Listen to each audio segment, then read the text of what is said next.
ഞാൻ ഈ 10 ക്ലാസ്സിലേ പങ്കെടുത്തിട്ടുള്ളൂ.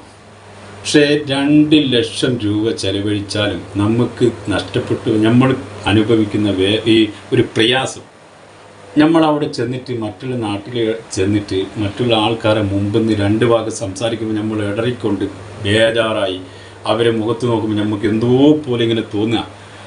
ഇതിൽ ഞാൻ 2 ലക്ഷം കൊടുത്താലും ഇതിനൊരു വിലയാവില്ല.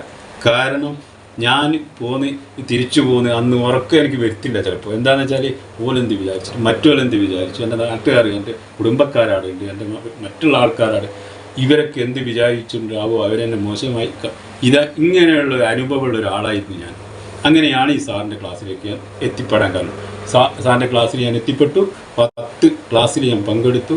പക്ഷേ 6 കഴിഞ്ഞ് 4 10ാമത്തെ ക്ലാസ് എത്തുമ്പോഴത്തേക്കും ഞാൻ 4 പരിപാടിയിൽ പങ്കെടുത്തു. 4 പരിപാടിയിൽ ഞാൻ പങ്കെടുത്തിട്ട് വളരെ ഉഷാറായിട്ട് എല്ലാവരും എൻ്റെ മുഖത്താണ് നോക്കുന്നത്. ഇത് ഏത് ഉസ്മാനിക്കയാണ്, അന്ന് പറഞ്ഞ ഉസ്മാനിക്കയാണ്, ഇത് എന്താ ഇതൊരു മാറ്റം വന്നത്, ഇങ്ങനെ എല്ലാവരും ഇങ്ങനെ എൻ്റെ മുഖത്ത് നോക്കുക.